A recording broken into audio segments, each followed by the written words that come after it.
Welcome to travel plus. 2026 Kailasa Manasa Sarovara యాత్ర ప్రత్యేకతలేంటి? అశ్వ సంవత్సరంలో కైలాస యాత్ర చేస్తే ఎలాంటి ఫలితాలు పొందుతారు? 2026లో కైలాస మానస సరోవర యాత్రకున్న కొత్త రూల్స్ ఏంటి? కైలాస మానస సరోవర యాత్ర 2026 విశేషాలపై Sri Gayatri tours and travels అధినేత భరత్ శర్మ గారు మనతో పాటు స్టూడియోలో ఉన్నారు. భరత్ శర్మ గారితో మాట్లాడదాం. ఈ టూర్ కి సంబంధించి మరిన్ని వివరాలు తెలుసుకుందాం. నమస్తే అండి. నమస్తే అమ్మా. భరత్ శర్మ గారు, కైలాస మానస సరోవర యాత్ర అంటే ఇది ఒక లైఫ్ టైం అచీవ్మెంట్ గా పెట్టుకుంటారు ప్రతి ఒక్కరు. అంటే ఎనీ ఏజ్ లో మనం వెళ్ళాలి, విజిట్ చేయాలి అని చెప్పి ఆతృతగా ఎదురు చూస్తారు. సో ఈ యాత్రకి రూల్స్ అండ్ రెగ్యులేషన్స్ మారినాయి, ఫేర్స్ లో కూడా కొంచెం ఇంక్రీజ్ అయ్యాయి అని చెప్పి రకరకాల డౌట్స్ ఉన్నాయి వెళ్ళాలనుకునే టూరిస్టులకి. సో ఏం చెప్తారు? ఎస్ అమ్మ, ముందుగా 10 టీవీ ప్రేక్షకులకు నమస్కారం. మనకు కైలాస శిఖరే రమ్యే శంకరస్య శివాలయే దేవతా సత్రమోదంతి తన్మే మన శివ సంకల్పమస్తు అని మహాన్యాసంలో మనకు ఒక శ్లోకం చెప్తూ వస్తారన్నమాట. ముక్కోటి దేవతలకు సైతం ఆనందాన్ని, రమణీయతని, ఒక ఎనలేని అనుభూతిని పొందేటువంటి ఒక ప్రదేశం ఏదైనా ఉంది అంటే అది కైలాసగిరి అని. ఈ భూమి మీదనే ఉండి మనం కైలాసగిరిని సాక్షాత్తు శివుడి పార్వతుల యొక్క నివాసము, ఆవాసమైనటువంటి కైలాసగిరిని మనము దర్శించి తరించేటువంటి ఒక అద్భుతమైనటువంటి ఒక భాగ్యం ఏదైనా ఉంది అంటే అది కైలాసగిరి మాత్రమే. మనం సజీవ దేహంతో మన కంటితో బ్రహ్మలోకాన్ని కానీ విష్ణులోకాన్ని కానీ వెళ్ళి దర్శనం చేసుకునే పరిస్థితి లేదమ్మా. కాబట్టి ఒక శివుడికి సంబంధించినటువంటి లోకం మాత్రమే కైలాసగిరిని మనం దర్శించుకొని తరించవచ్చు. కానీ మనం గమనిస్తే ఒకప్పుడు ఇదంతా కూడా మన భరతవర్షం, మన భరతఖండం, మన జంబూ ద్వీపంలో ఉన్నప్పటికీ కూడా ఇప్పుడు భౌగోళికంగా ముందుగా నేపాల్, ఆ తర్వాత Tibet which is occupied by China, ఇన్ని ప్రాంతాలు దాటి వెళ్ళి మనం ఈరోజు పర్మిట్లు, వీసాలు, ఫ్లైట్స్, హెలికాప్టర్స్, ఇంతటి లాజిస్టిక్స్తో కూడినటువంటి ఒక యాత్ర. దీంతో పాటు 2019 సంవత్సరానికి, 2024, 25 సంవత్సరానికి, 2026 ఇప్పుడు నడుస్తున్నటువంటి సంవత్సరానికి ప్రతిసారి పర్మిట్ అండ్ వీసా ఛార్జెస్ ఎప్పుడు పెరుగుతూ వస్తూ ఉంటాయి. ప్లస్ ఇప్పుడు నడుస్తున్నటువంటి ఒక యుద్ధ వాతావరణం వల్ల, మిడిల్ ఈస్ట్లో ఉన్నటువంటి ఒక ఫ్యూయల్ లాకింగ్ వల్ల కూడా సుమారుగా ఒక 25,000 రూపాయలు మనకు నేపాల్ పాట్లో, ఆల్మోస్ట్ $150 అంటే విచ్ ఈజ్ ఈక్వల్ టు 15,000 వరకు మనకు ఈ టిబెట్ ప్రాంతంలో పెంచినటువంటి ఒక అధికారికమైన అప్డేట్స్ని కూడా మన 10 టీవీ లాస్ట్ లైవ్లోనే మనం చూపించాం కూడా. సో కైలాష్ మానస సరోవర యాత్ర అనేటువంటి లైఫ్ టైం అచీవ్మెంట్ లాంటి యాత్రని, లైఫ్ టైం డ్రీమ్ లాంటి యాత్ర ఏదైతే ఉందో ఈ యాత్రకి సంబంధించి ప్రతి ఒక్కరూ లైఫ్లో ఒకసారినా చేయాలి అని అనుకుంటారు. కానీ ఇటువంటి ఈ యాత్రకి రోడ్డు మార్గం గుండా వెళ్ళి స్ట్రెయిన్ అయ్యి వారి ఓపిక అంతా కూడా అక్కడే రోడ్డు మార్గం గుండా ఖర్చు పెట్టుకొని కైలాస యాత్ర పరిక్రమ లైఫ్ని మార్చేటువంటిది, లైఫ్లో నెక్స్ట్ లెవెల్ అనుభూతి ఇచ్చేటువంటి ఒక ప్రక్రియ అమ్మ. కాబట్టి కైలాస యాత్ర చేసి పరిక్రమ చేయలేకపోయామే, మా యొక్క ఓపిక సరిపోలేదే, మాకు ప్రాపర్ అక్లమటైజేషన్ అనేటువంటిది ఇవ్వడం కుదరలేదే, ఇటువంటి వాతావరణాలు రాకుండా మనం హెలికాప్టర్ రూట్లో మనం లక్నో నుండి వెళ్ళి నేపాల్గంజ్, సిమికోట్, హిల్సా, తక్లాకోట్ ఈ ప్రాంతం నుండి మానస సరోవర్, డార్చన్, యమద్వార్కి వెళ్ళి కైలాసగిరి యొక్క పరిక్రమ కూడా చేసుకొని రావడానికి అనుకూలమైనటువంటి వాతావరణం. కాబట్టి ఎప్పుడైతే హెలికాప్టర్ రూట్లో మనం బయలుదేరుతున్నామో సుఖంగా వెళ్ళి 2 కాళ్ళు లేకుండా కైలాసగిరిని దర్శనం చేసుకొని వస్తూ మనకు వన్స్ ఒకసారి ఓపిక అంతా కూడా కైలాస యాత్ర పరిక్రమ చేయడంలో ఉపయోగిస్తున్నాం. కాబట్టి ఎలా అయితే ఫెసిలిటీస్ పెంచుకుంటున్నామో, ఎలా అయితే సౌకర్యాలను మనం పెంచుకుంటున్నామో ఆబ్వియస్గా మనం ఆయా రకంగా మన యొక్క ఖర్చు కూడా పెరుగుతూ వస్తుంది. కాబట్టి ఇన్ని దేశాలతో కూడిన యాత్ర కాబట్టి ఖర్చు లేకుండా మనం వెళ్ళడం అనేటువంటిది సాధ్యం కాని ప్రక్రియగా మారిపోయిందమ్మా. భరత్ శర్మ గారు, కైలాస యాత్రనే కాదు ఏ యాత్ర చేయాలన్నా యాత్రికులు మొదటగా చూసేది ఫేర్స్ ఎలా ఉన్నాయి, ఈ ప్యాకేజ్ ఎలా ఉందా, అలా ఉందని చూస్తారు. సో మన గాయత్రి టూర్స్ అండ్ ట్రావెల్స్ లో ఫేర్ కొంచెం ఎక్కువగా ఉంది మిగతా ట్రావెల్స్ తో పోలిస్తే అని అంటున్నారు. అంటే దేని వల్ల ఎక్కువగా ఉంది? అంటే మిగతా ట్రావెల్స్ కి మనకున్న తేడా ఏంటి యాత్రికుల కోసం? ఎస్, తప్పకుండా అమ్మా. యాక్చువల్గా ఒకరు యాత్ర ప్లాన్ చేయాలి అనుకున్నప్పుడు ముందుగా వారికి కావాల్సినటువంటి ఒక థింగ్స్ అని ప్రొవైడ్ చేస్తున్నటువంటి ఒక వాతావరణం ఏముంది, అట్ ది సేమ్ టైం ఐటనరీలో ఇన్ అండ్ అవుట్స్ ఏమున్నాయి అనేటువంటి అన్ని అంశాలలో ప్రైస్ కూడా ఒక మంచి చూడదగ్గటువంటి ఒక అంశం. సో ప్రతి ఒక్కరు ఒక బడ్జెట్ ప్లానింగ్లో వెళ్ళాలి అనుకుంటారు. ఇప్పుడు కైలాష్ మానస సరోవర్ యాత్రకు వస్తే కైలాస యాత్రకు వెళ్తున్నాం వస్తున్నాం అనేటువంటిది మాత్రమే చూడరమ్మా. ఇక్కడ ఖచ్చితంగా కైలాస యాత్రలో మనం వెళ్ళేటప్పుడు అక్లమటైజేషన్ పాయింట్ అని ఉంటుందమ్మా. ఒకటి హై ఆల్టిట్యూడ్ సిక్నెస్కి సంబంధించి మనం తక్లాకోట అనే పాయింట్లో ఖచ్చితంగా వెళ్ళేటప్పుడే, అంటే కైలాసగిరి అండ్ మానస సరోవర్ వెళ్ళేటప్పుడే మనం ఖచ్చితంగా 2 నైట్ హాల్స్ ఇవ్వాలి. సో మనం 2 days ఆ యొక్క ప్లేస్లో అక్లమటైజ్ అయ్యి బాడీకి అడ్జస్ట్మెంట్ కావడానికి అవకాశం ఇస్తేనే మన యొక్క యాత్రికులు మానసరోవరం వెళ్ళిన తర్వాత కానీ యమద్వార్ డార్చర్కి వెళ్ళిన తర్వాత కానీ ఇబ్బంది పడకుండా పరిక్రమ చేయడానికి వారికి ఓపిక వస్తుంది. ఈవెన్ దో పెద్దవారైనా నాలాంటి వయసున్న వాడికైనా సరే అక్లమటైజేషన్, మన బాడీ అక్కడికి వెళ్ళిన తర్వాత అడ్జస్ట్మెంట్ అవ్వడం చాలా చాలా చాలా ముఖ్యమైన అంశం. అటువంటిది మనం అక్లమటైజ్ ఇవ్వకుండా కేవలం 1 day అక్కడ ఉంచి అంటే వాళ్ళని తీసుకెళ్లి పరిగెత్తిచ్చేస్తే వారి యొక్క ఎసెన్స్ అనేటువంటిది మిస్ అయిపోయి చివరికి పరిక్రమ చేయడంలో ఫెయిల్ అయిపోతారు. And second option, Gayatri tours and ట్రావెల్స్లో కంపల్సరీ 2 night halls వెళ్ళేటప్పుడు ఇచ్చి రిటర్న్లో వచ్చేటప్పుడు పరిక్రమ అయిన తర్వాత కూడా తక్లాకోట్ అనేటువంటి ఒక మంచి సిటీలో, పునాంగ్ అనేటువంటి ఒక సిటీలో ఖచ్చితంగా మనం చైనీస్ ల్యాండ్లో, టిబెటియన్ ల్యాండ్లో ఖచ్చితంగా ఒక ఎక్స్ట్రా నైట్ ఇస్తాం. సో 3 night halls ఇచ్చేటువంటి ఒక ఐటనరీ ప్రపంచంలో ఏ ఐటనరీలో ఉండదు. నెంబర్ 1. నెంబర్ 2, మనం పరిక్రమ చేద్దాం అనుకుంటాం. ఎవరైతే పరిక్రమ చేస్తారో పైన ధీరాపుక్, జుదుల్పుక్ అనేటువంటి ఒక పాయింట్స్లో మనం స్టేస్ ఇస్తాం.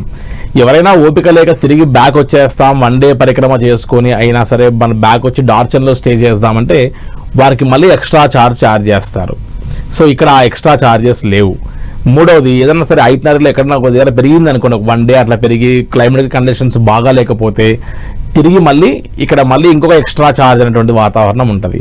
సో ఇక్కడ ఇండియా నుంచి తీసుకెళ్ళి నేపాల్లో ఒకరికి అప్పచెప్పి, నేపాల్ దగ్గర నుంచి చైనీస్లో ఒకరికి అప్పచెప్పి, చివరికి ఇక్కడేమి ఎక్స్ట్రా అవుతుందో తెలియదు, అక్కడేమి ఎక్స్ట్రా అవుతుందో తెలియదు, వాళ్ళేం వసూలు చేస్తారో తెలియదు. ఇటువంటి వాతావరణం లేకుండా హైదరాబాద్ నుండి మొదలు పెడితే హైదరాబాద్, మనం ఫ్లైట్ టికెట్ కూడా హైదరాబాద్ టు హైదరాబాద్ ప్రొవైడ్ చేస్తామమ్మా. సో 5-6 days ముందే మనకు వీసా కాపీ వస్తుంది చేతికి, అప్పుడే ఫ్లైట్ టికెట్ బుక్ చేయాలి. ఎప్పుడో 2-3 months ముందు బుక్ చేస్తే మనకు కాస్ట్ తక్కువ పడుతుందేమో, కానీ వెంటనే బుక్ చేస్తే మనకు కాస్ట్ తక్కువ పడే ఆప్షన్ లేదు. అండ్ నేపాల్ నుంచి వచ్చిన తర్వాత రిటర్న్ సేమ్ డే మనం ఫ్లైట్ టికెట్ బుక్ చేసి ఇవ్వాలి వీరికి. కొంతమంది క్లైమేటిక్ కండిషన్స్ వల్ల ఒక గ్రూప్లో 40-50 మంది ఇక్కడ ఆగిపోవచ్చు, వాళ్ళు 1 గంట లేట్గా రావచ్చు, ఇక్కడ ఫ్లైట్ మిస్ అవ్వచ్చు. సో మేము ఫ్లైట్ టికెట్ బుక్ చేసాము, మన టైంకి రాలేకపోయాము కాబట్టి మా సంబంధం లేదని చెప్పడానికి లేదు. సో ఇవన్నీ ఫ్యాక్టర్స్ని గుర్తుపెట్టుకొని జాగ్రత్తగా ఒకసారి టాలీ చేస్తే, వైజ్గా ఆలోచిస్తే, తెలివి ఉపయోగిస్తే గాయత్రి టూర్స్ అండ్ ట్రావెల్స్లో ఉన్నటువంటి ఒక ప్యాకేజ్ని కంపేర్ చేసి మిగతా ప్రపంచ దేశాల్లో ఏ ప్యాకేజ్ కంపేర్ చేసినా కూడా ఇప్పుడు ఇక్కడ ఎక్కువ అనిపించేది కైలాస యాత్ర చేసిన తర్వాత మనది తక్కువ అనిపిస్తుంది అమ్మా. కాబట్టి ఇప్పటికే కైలాస మానసరోవర్ యాత్రకి రేపు మేలో ఫస్ట్ బ్యాచెస్ బయలుదేరుతున్నాయి. ఇప్పటికే సుమారుగా ఒక 1000 నుంచి 1100 మంది కైలాస యాత్రకి వెళ్ళడానికి Gayatri tours and travels register చేసుకుని ఉండి రేపు మే 10వ తారీఖు నాడు వీళ్ళందరికీ మనం పర్మిట్స్, వారికి ఇవ్వాల్సిన కిట్స్, మనం జర్కిన్స్ కానీ ఇవన్నీ ఒక 14 types ఆఫ్ వెరైటీస్తో మనం ఐటమ్స్ అన్ని కూడా ఇచ్చి వారికి ఒక డెమో క్లాస్ని మనము ఇచ్చేస్తూ సుమారుగా 3 months నుంచి వీరికి యోగా క్లాసెస్ అన్ని కూడా మనం కండక్ట్ చేస్తూ వారిని ఫిజికల్గా, మెంటల్గా ట్రైన్ చేస్తూ వెళ్ళేటువంటి ఒక యాత్రగా చెప్పచ్చమ్మా మనం. సో కైలాస యాత్ర అనేటువంటిది కేవలం ఒక అడ్వర్టైజ్మెంట్తో కూడింది. కేవలం మనం కైలాస యాత్ర తీసుకెళ్ళడానికి మన దగ్గర బేసిక్ నాలెడ్జ్ ఉంది అనుకుంటే సరిపోదమ్మా. సక్సెస్ రేట్, ఎంతమందిని మనం కైలాస తీసుకెళ్ళాము, ఎంతమందిని తిరిగి కైలాస యాత్ర యొక్క పరిక్రమ చేయించాము అనేటువంటిది మనం గమనించాలమ్మా. లాస్ట్ ఇయర్ సుమారుగా 826 మంది కైలాస యాత్ర చేస్తే గాయత్రి టూర్స్ అండ్ ట్రావెల్స్ వల్ల సుమారుగా 500 పైన మంది వరకు అందరూ సక్సెస్ఫుల్గా కైలాస యాత్ర పరిక్రమ చేయగలిగారు. సో 60+ వాళ్ళని పరిక్రమ చేయడానికి అలవ్ లేదు.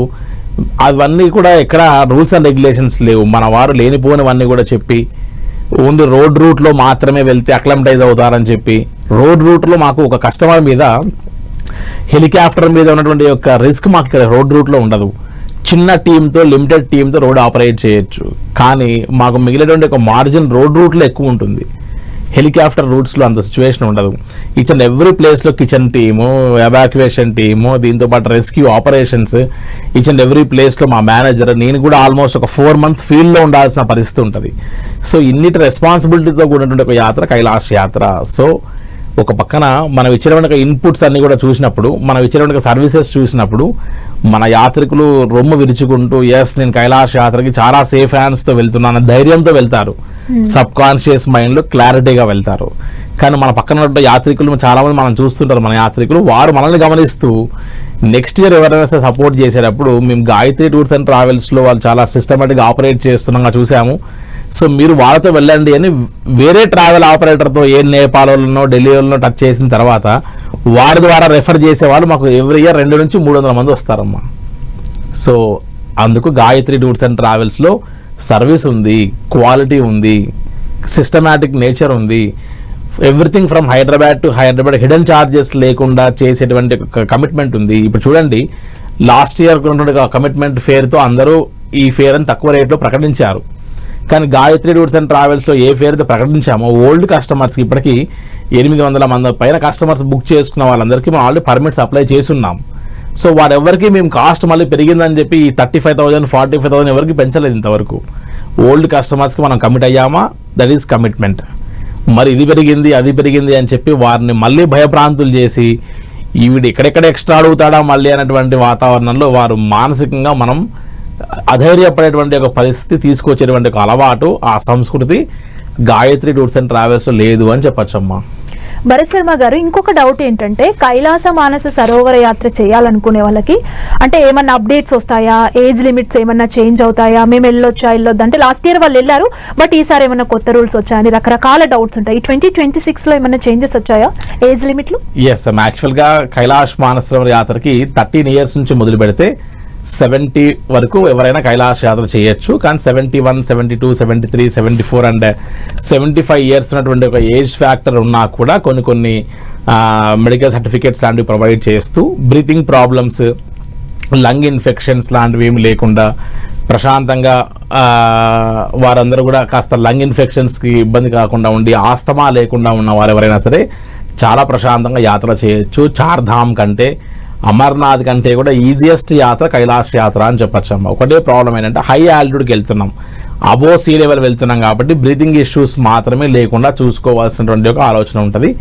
రెండవది, కైలాష్ మానస సరోవర యాత్ర లాంటి యాత్రకి ఒక పరిక్రమ ఒకటి మినహాయిస్తే మనం కైలాసగిరి దర్శనం వరకు ఈ 2 కాళ్ళు లేకుండా కూడా మనం కైలాస యాత్రను చేసి రావచ్చు. అంత సునాయాసమైనటువంటి ఒక యాత్ర. ప్రతి దగ్గర ఫ్లైట్స్, హెలికాప్టర్స్ అని సిస్టమేటిక్గా ప్రతి దగ్గర వెల్ ఆపరేటెడ్గా చాలా జాగ్రత్తగా చేయబడేటువంటి వాతావరణం కాబట్టి 75 ఇయర్స్ వరకు కూడా కైలాస యాత్ర చేసే అవకాశం ఉంది. ప్రొవైడెడ్ బ్రీతింగ్ ప్రాబ్లమ్స్ లేకుండా ఉండగలగాలి. అదొక్కటి చూసుకోవచ్చమ్మా మనం.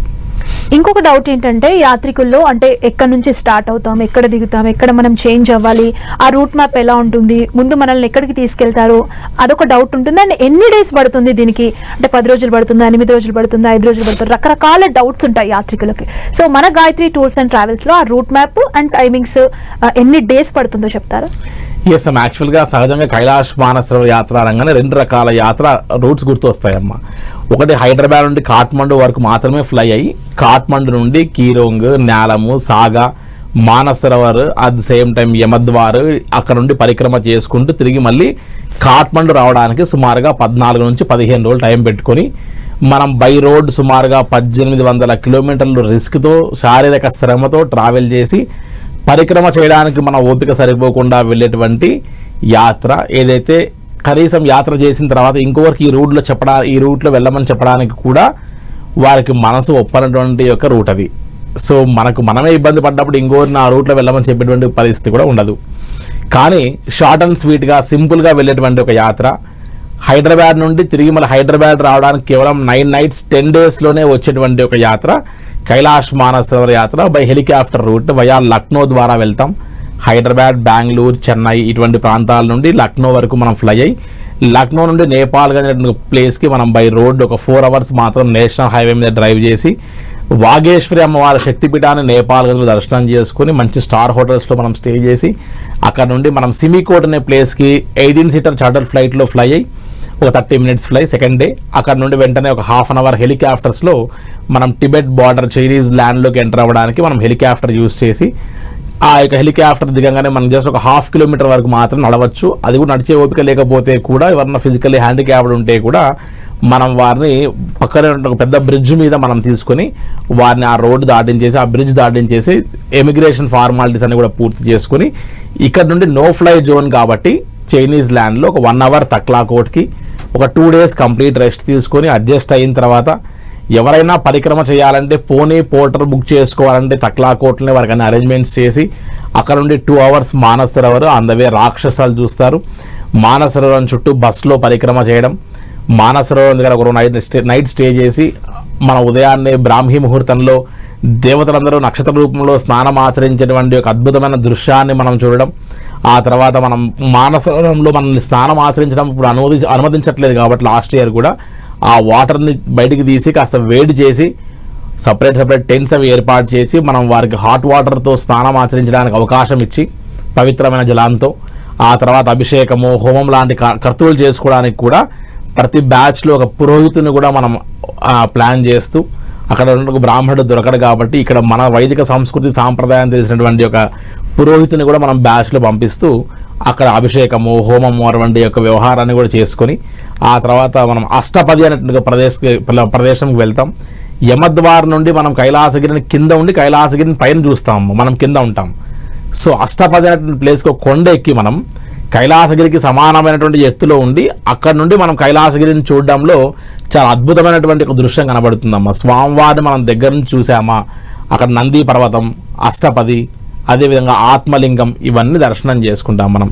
సో ఇవన్నీ వ్యవహారాలన్నింటినీ చూసుకొని ఆ తర్వాత నెక్స్ట్ అక్కడ నుండి బయలుదేరి మనం డార్చన్లో ఒకరోజు స్టే చేసి ఎవరైతే పరిక్రమ చేస్తారో వాళ్ళందరూ కూడా ప్యాకప్ లగేజ్తో ఒక పోటర్ పోని కలిగి యమద్వార్ నుండి స్టార్ట్ అయ్యి ఎవరైతే పరిక్రమ చేస్తారో వారు ఫస్ట్ డే పరిక్రమ 14 కిలోమీటర్లు చాలా ఈజీగా చేయొచ్చు.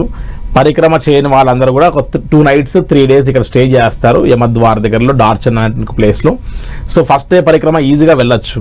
కానీ సెకండ్ డే పరిక్రమలో 6 kilometers మాత్రం కాస్త హైట్ ఎక్కవాల్సి వస్తుంది. ఆ హైట్ ఎక్కవాల్సిన పరిస్థితి మనకు గుర్రం సపోర్ట్ చేయకపోతే ఎంతటి వారికైనా ఒకటే హై ఆల్టిట్యూడ్, సెకండ్ ఏంటి హై ఆల్టిట్యూడ్లో మళ్ళీ హైట్ ఎక్కడం. సో ఆ 6-7 kilometers స్టిల్ డాల్మాలా పాస్ వరకు మన ఓపిక సరిపోక ఫెయిల్ అయిపోయి బ్యాక్ వచ్చేస్తారు. అదే గుర్రం ఉంటే ఆ 6-7 kilometers గుర్రం మీద ఎక్కి డాల్మాలా పాస్ నుంచి డౌన్ దిగడం ఎట్లా గుర్రం సహకరించదు కాబట్టి గౌరీకుండ నుంచి దాటి ఒక టీ పాయింట్ వస్తుంది, అంతవరకు మనం నడుచుకుంటూ రావచ్చు. అక్కడ నుండి మళ్ళీ గుర్రం తీసుకొని వచ్చి మనం జుతుల్పుక్ అనేటువంటి పాయింట్లో స్టే చేస్తాం. నెక్స్ట్ డే థర్డ్ డే పరిక్రమ చాలా ఈజీగా ఉంటుంది. జస్ట్ ఒక 6 kilometers 1 hourలోనే మనం తిరిగి బ్యాక్ వచ్చేస్తాము. సో డార్చన్లో ఎవరైతే పరిక్రమ చేరో వాళ్ళందరినీ కలిసి అక్కడ నుండి తక్లాకోట్ వచ్చేస్తాం. అంతవరకు మనం 2 days మనకు స్నానం ఉండదమ్మా. చలి ప్రదేశంలో ఆ యొక్క హై ఆల్టిట్యూడ్లో మనం స్నానం ఆచరించినా కూడా మన బాడీ డౌన్ అయిపోతుంది. కాబట్టి వెట్ వైప్స్తో వాటితో శుభ్రం చేసుకుంటట్లయితే ఫ్రిడ్జ్లో ఉన్నటువంటి కూరగాయల్లాగా మనం ఎప్పుడు ఫ్రెష్గా ఉంటాం, రెఫ్రిజిరేటర్లో ఉన్నట్టుగానే. కాబట్టి అటువంటి ఇబ్బంది అనిపించదు. సో అంతవరకు పరిక్రమ చేసి అలసిపోయి ఉంటారు కాబట్టి ఒకరోజు తక్లాకోట్లో కంప్లీట్గా స్టార్ హోటల్లో మనం స్టే ఇచ్చి ఆ తర్వాత అక్కడ నుండి మనం ఎర్లీ మార్నింగ్ బ్రేక్ఫాస్ట్ అంతా పూర్తి చేసుకుని చైనీస్ ల్యాండ్ నుండి మనం నేపాల్ ల్యాండ్లోకి వచ్చి అక్కడ నుండి మళ్ళీ హిల్సా టు సిమికోట్ నుంచి నేపాల్గంజ్ ఫ్లై అయ్యి అక్కడ నుండి లక్నో వచ్చేసి మళ్ళీ హైదరాబాద్, బెంగళూరు, చెన్నై లాంటి ప్లేసెస్కి వెళ్ళొచ్చు. సో ఇంత షార్టెస్ట్ రూట్లో కైలాస యాత్ర పరిక్రమ అనేటువంటిది ఒకటి తప్పనిస్తే ఎక్కితే ఫ్లైట్, దిగితే హెలికాప్టర్, మహా నడిస్తే హోటల్స్లో. కాబట్టి ఇంతటి ప్రశాంతమైన రూట్లో వెళ్ళినటువంటి ప్రతి ఒక్కరూ వారి యొక్క పాజిటివ్ రిప్లై కానీ even Gayatri tours and travels ఒక యూట్యూబ్ ఛానల్లో కానీ మీరు ఈవెన్ గూగుల్ రివ్యూస్ చూస్తే కూడా చాలామంది చాలా అద్భుతమైనటువంటి ఒక ఫీల్ని ప్రకటిస్తారు. ఎవరు కూడా మేము ఇక్కడ ఇబ్బంది పడ్డాము, వీ డోంట్ సజెస్ట్, మిమ్మల్ని సజెస్ట్ చేయము, మీరు వెళ్ళకండి ఈ రూట్లోనే ఎవ్వరు చెప్పరు. 100 మంది వెళ్తే 100 మంది ఖచ్చితంగా సాటిస్ఫాక్టరీ లెవెల్స్ తిరిగి వస్తారు. కాబట్టి మాలాంటి ఆపరేటర్కి కష్టమైనా సరే ఖచ్చితంగా హెలికాప్టర్ రూటే ఒక యాత్రికులు యాత్ర చేయాలంటే సరైనటువంటి ఒక మార్గంగా చెప్పచ్చమ్మ మనం. భరతశర్మ గారు, అంటే కైలాస మానస సరోవర యాత్ర అనగానే ప్రతి ఒక్కరికి గుర్తొచ్చేది గాయత్రి టూర్స్ అండ్ ట్రావెల్స్. అంటే మీరు సుమారు ఒక్కో సీజన్లో 1000 నుంచి 1500 అంటే 1000 నుంచి 1500 మంది తీసుకువెళ్ళడం అంటే చిన్న విషయం కాదు. ఇంతగా తిప్పుకొని వాళ్ళని జాగ్రత్తగా తీసుకురావడం, అసలు ఇది గాయత్రి టూర్స్ అండ్ ట్రావెల్స్కి ఎలా సాధ్యమవుతుంది? అంటే డిఫరెంట్ ఏజ్ గ్రూప్స్ కూడా ఉంటాయి కదా దాంట్లో. ఎస్ అమ్మ, యాక్చువల్గా కైలాష్ మానస సరోవర్ యాత్ర అనగానే అందరికీ గుర్తొచ్చేటువంటి సంస్థ Gayatri tours and travels. Gayatri అనగానే ఎక్స్క్లూజివ్గా బ్రాండ్ ఇన్ కైలాష్ మానస సరోవర్ యాత్ర అనేటువంటిది ఒక సిగ్నిఫికెన్స్ అనేటువంటిది ఖచ్చితంగా ప్రతి ఒక్కరి యొక్క ఆదరాభిమానాల వల్ల ఉందని చెప్పొచ్చమ్మా. ఇందులో ఏంటంటే కైలాష్ మానస సరోవర్ యాత్ర అనేటువంటి యాత్ర మరీ ముఖ్యంగా అమ్మ లక్షలు డబ్బులు ఉండి చలో వెళ్దాం పద కైలాష్ యాత్రకి అనేవారు ఉంటారు. రూపాయి కూడబెట్టుకొని ముడుపులు కట్టుకొని కూడా ఆఫీస్కి వచ్చి ఆ ముడుపులు ఇప్పుతూ డబ్బు కట్టే వాళ్ళు కూడా ఉంటారమ్మా. సో ఈ రెండింటి మధ్యలో వ్యత్యాసము, ఈ రెండింటికి కామన్ లైన్ ఏంటి? లైఫ్ టైం అచీవ్మెంట్ కైలాష్ యాత్ర. ఎస్, నేను నా జీవితంలో ఒక్కసారైనా యాత్ర చేయాలి, దీంట్లోనే మరి ముఖ్యంగా పరిక్రమ చేయాలి అనేటువంటి ఇంటెన్షన్ చాలా మందికి ఉంటుందమ్మా. సో మనము ఓన్లీ కైలాష్ యాత్ర అంటే ఇది పర్మిట్, ఇది వీసా, పలానా డేట్, ఇది ఫ్లైట్ టికెట్, ఈ 4తోనే అయిపోలేదమ్మా. వీరిని ఒక 2 to 3 months నుంచి కూడా ఒక యోగా క్లాసెస్ అన్ని జూమ్ క్లాసెస్ అని క్రియేట్ చేసుకుంటూ ఒక ట్రైన్డ్ యోగా టీచర్తో మనం వారి యొక్క బ్రీతింగ్ ఎలా ఉండాలి, వారి వాకింగ్ ఎలా ఉండాలి, వాళ్ళ యొక్క బ్రీతింగ్ సిస్టమ్ ఎట్లా మేనేజ్ చేయాలి, వాళ్ళ ఫుడ్ హ్యాబిట్స్ ఎలా ఉండాలి అనేటువంటిది ఒక 3 months నుంచి వారి వెంట పడుతూ మనం వారి లైఫ్ స్టైల్ని మారుస్తూ సబ్కాన్షియస్ మైండ్ని ఫిజికల్గా మెంటల్గా మనం ట్రైన్ చేస్తూ చేసేటువంటి యాత్ర. సో కైలాష్ యాత్రకి వన్స్ గాయత్రి టూర్స్ అండ్ ట్రావెల్స్లో అడుగు పెట్టి వారి యొక్క యాత్ర ప్రారంభం అవుతుంది, మేము అడ్వాన్స్ పే చేసిన దగ్గర నుంచి అనేటువంటి దగ్గర నుండి అక్కడ నుండే వారు కైలాష్ యాత్రకు ఒక అడుగు వేసినట్టే అమ్మా. సో వారిని జస్ట్ మళ్ళీ ఎప్పుడో పర్మిట్ వీసా వచ్చాక అప్డేట్ చేస్తాం అన్నట్టుగా ఉండదు. మీరు ఒకసారి Gayatri tours and travels YouTube ఛానల్కి వీళ్ళు అబ్జర్వ్ చేస్తే వారికి ఎటువంటి క్లాసెస్ మనం నేర్పిస్తున్నాము, యోగా ఎందుకు అవసరము, బాడీ ఎట్లా మనం మౌల్డ్ చేసుకోవాలి, ఇన్ని అంశాలన్నింటినీ వాళ్ళని ట్రైన్ చేస్తూ వస్తాం. సో అందులో అక్కడికి వెళ్ళిన తర్వాత మనం వారికి ఏ వస్తువులు అయితే అవసరం పడతాయో అటువంటి ఐటమ్స్ అన్ని ఒక 14 types ఆఫ్ ఐటమ్స్ అన్ని మనం ముందే ఇక్కడ రెడీ చేసి వారికి ఒక గెట్ టుగెదర్ ఈవెంట్ ఏర్పాటు చేసి మీకు చెప్పినట్టుగా ఇందాక రేపు May 10వ తారీఖు జూబ్లీ కన్వెన్షన్ సెంటర్లో మనం ఒక 1000 మంది కైలాష్ యాత్రకు వెళ్ళే వారిని ఒక ప్రదేశంలో చేర్చి వాళ్ళందరికీ డెమో లాంటివన్నీ కూడా ఇచ్చి తీసుకోవాల్సిన జాగ్రత్తలు చెప్తూ ఫస్ట్ బ్యాచ్ వాళ్ళ నుంచి మొదలు పెడితే అన్ని బ్యాచెస్కి మనం వారికి కిట్స్ ఇస్తూ వారిని ఫిజికల్గా మెంటల్గా ప్రిపేర్ చేసేటువంటి కార్యక్రమం చేస్తున్నాం. సో ఇంత సిస్టమేటిక్గా చేసేటువంటి యొక్క ఆలోచన వెళ్ళిన వారు తిరిగి గాయత్రిలో వెళ్ళండి, మీకు 100కు 100% ఆ యొక్క ఎసెన్స్ని ఫీల్ అవుతారు అనేటువంటి ఆ యొక్క రెఫరల్ ఫీడ్బ్యాక్ వలనే సుమారుగా 1000 నుంచి 15 మంది వరకు 1500 మంది వరకు మనం ఒక సీజన్లో 1000 to 1500 ఈజీగా కైలాష్ యాత్ర ఆపరేట్ చేస్తామమ్మా మనం. అండ్ ఈ సంవత్సరం అశ్వ సంవత్సరం కాబట్టి 12 yearsకి ఒకసారి చేసినటువంటి ఒక ఫలితం కాబట్టి ఈసారి కైలాష్ యాత్ర చేస్తే 12 సంవత్సరాలు కైలాష్ యాత్ర చేసినటువంటి ఫలితం మన అకౌంట్లో పడుతుందమ్మా. మనకి ఎట్లయితే 12 yearsకి ఒకసారి పుష్కరం వస్తుందో ఆ పుష్కరాల లాంటి ఒక సంవత్సరం కాబట్టి చాలా విశేషమైనటువంటి ఒక ఆదరణ, వెళ్ళాలనేటువంటి ఒక కోరిక అందరూ ఆచరణలో పెట్టుకోవడానికి ఇది రైట్ టైం. ఎందుకంటే May నుండి స్టార్ట్ అయ్యి ఇప్పుడు ఆల్రెడీ May బ్యాచ్కి పర్మిట్స్ అని అప్లై ఉన్నాయి కాబట్టి June, July, August, September, October batches వరకు ఇంకా అవకాశం ఉంది అని చెప్పొచ్చమ్మా మనం. అంటే చార్ధామ్ యాత్ర కూడా గాయత్రి టూర్స్ అండ్ ట్రావెల్స్ నిర్వహిస్తుంది కదా, సో చార్ధామ్ వివరాలు తెలియజేస్తారా? ఎస్ అమ్మా, యాక్చువల్గా చార్ధామ్ అనేటువంటి ఒక యాత్ర ఒక మిడిల్ క్లాస్ అబోవ్ మిడిల్ క్లాస్లో ఉన్న వారికి కూడా ఎస్ మనం ఒక బడ్జెట్ అఫోర్డబుల్ యాత్ర 4 ధాములు లైఫ్లో ఖచ్చితంగా చూడాలి. యమునోత్రి, గంగోత్రి, కేదార్నాథ్ అండ్ బద్రీనాథ్. దీంట్లో యమునోత్రి యమునా అమ్మవారు ఉద్భవించిన ప్రదేశం అయితే, గంగా నది స్టార్ట్ అయ్యేటువంటి ప్లేస్ గంగోత్రి అయితే, 12 జ్యోతిర్లింగాలన్నింటినీ కూడా ప్రధానంగా 6 మాసాలు దేవతల ద్వారా 6 మాసాలు మానవుడి ద్వారా పూజింపబడేటువంటి ఒక ప్రదేశం కేదార్నాథ్ ఆలయం. అదేవిధంగా మనం బద్రీనారాయణ 108 దివ్యదేశాలు ఏవైతే ఉన్నాయో ఆ 108 దివ్యదేశాలు భూమి పైన 107 ఉంటే 108వ పైన వైకుంఠం అని చెప్తారమ్మా. సో ఒకటి ముక్తినాథ్, బద్రీనాథ్, శ్రీరంగం, తిరుమల ఇటువంటి క్షేత్రాలు లైఫ్లో ఖచ్చితంగా చూడాలని ప్రతి ఒక్కరు అనుకుంటారు తల్లి. సో ఇటువంటి చార్ధామ్ యాత్ర హైదరాబాద్ నుంచి బయలుదేరి ఢిల్లీ, అక్కడ నుండి డెహ్రాడూన్ అంటే దగ్గరలో ఉన్నటువంటి ఒక ప్రదేశం ఎయిర్పోర్ట్ అది, డైరెక్ట్ డెహ్రాడూన్ కూడా ఫ్లై అవుతారు కొంతమంది. హరిద్వార్ నుండి స్టార్ట్ అవుతుంది ఈ చార్ధామ్ యాత్ర. సో హరిద్వార్ అనేటువంటి ఒక పాయింట్లోనే హర్ ద్వార్ అని చెప్తున్నాం. సో అన్నిటికీ అదే ద్వారంగా చెప్పబడేటువంటిది. గంగా హారతి, అదే విధంగా మానసాదేవి, చండీదేవి యొక్క ఆలయాలను దర్శనం చేసుకుని ఫస్ట్ ముందుగా మనం బార్కోట్ నుండి యమునోత్రి, తిరిగి మళ్ళీ గంగోత్రి, కేదార్, బద్రి చూసుకుని రిషికేశ్ అండ్ హరిద్వార్ ద్వారా మళ్ళీ బ్యాక్ వచ్చేసి హైదరాబాద్ రావడానికి మనకు 12 days టైం పడుతుందమ్మా.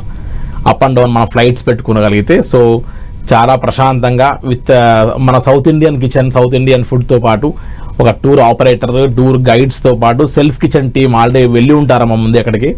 రేపు 1వ తారీఖు ఫస్ట్ బ్యాచ్ వెళ్తున్నారు చార్ధామ్ యాత్రకు. సుమారుగా 100 మంది ఫస్ట్ బ్యాచ్ ట్రావెల్ చేస్తున్నారు. భరత్ శర్మ గారు, ఒక డౌట్ ఏంటంటే ఎమర్జెన్సీ టైంలో ఎలా డీల్ చేశారు? ఎమర్జెన్సీ కిట్ ఏదన్నా ఇస్తారా? అసలు ఎలా క్విక్ గా రెస్పాండ్ అవుతారనే డౌట్స్ కూడా ఉంటాయి, ఎందుకంటే ఏజ్డ్ పీపుల్ వెళ్తారు కాబట్టి. సో మీరు ఎలా దాన్ని ప్లాన్ చేస్తారు ఎమర్జెన్సీ? సహజంగా కైలాష్ మానసరోవర్ లాంటి యాత్రలో అయితే హై ఆల్టిట్యూడ్ సిక్నెస్ తో కూడింది కాబట్టి ఖచ్చితంగా మనం కైలాష్ మానసరోవర్ యాత్రలో oxygen cylinders, Gamow bags, rescue operations లాంటివన్నీ మనం హ్యాండిల్ చేస్తూ వస్తామమ్మా. సో ఇటువంటివన్నీ కూడా మనం హ్యాండిల్ చేస్తూ ముందుగానే జాగ్రత్తలు తీసుకుంటూ వస్తాం. కానీ చార్ధామ్, అమర్నాథ్, నేపాల్ ముక్తినాథ్ ఇటువంటి వాటికి అంత పెద్ద టఫ్ టాస్క్గా ఉండదు. అయినా కూడా ఏదైనా మెడికల్ ఎమర్జెన్సీస్ వస్తాయి కూడా ఆ లోకల్ ఉన్న హాస్పిటల్స్కి మనం తీసుకెళ్ళడము, లేదంటే ఆన్లైన్ డాక్టర్ ఫెసిలిటీ ఉంటుంది మనకోటి. మన వీడియో కాల్ ద్వారా వారికి ఏంటి ప్రాబ్లం అనేటువంటి తెలియజేస్తే వారు సజెస్ట్ చేసిన మెడికేషన్ దగ్గర నుంచి తీసుకొని రావడము, దగ్గరలో హాస్పిటల్ తీసుకెళ్ళి ఆ మెడిసిన్ వారికి ఇప్పించడం లాంటివి, ఆ ఇంజెక్షన్స్ లాంటివి కూడా మనం ప్లాన్ చేస్తాం. సహజంగా ఎప్పుడు కూడా అటువంటి సందర్భాలు ఎదురు కావు, బట్ రేర్ కేసెస్లో అయినా కూడా మన టీం వారందరినీ హ్యాండిల్ చేయడానికి మనం యూజ్ చేస్తూ వస్తామమ్మా. Okay, thank you Bharat Sharma గారు. చాలా చక్కగా యాత్ర చెయ్యాలి అనుకునే వాళ్ళకి ఎక్స్ప్లెయిన్ చేశారు. థ్యాంక్ యూ సో మచ్ అండి. నమస్కారం అమ్మా. సో వ్యూయర్స్ చూశారు కదా, ఇది వాటి ట్రావెల్ ప్లస్. మరో ప్రోగ్రామ్తో మళ్ళీ కలుద్దాం. చూస్తూనే ఉండండి 10 TV.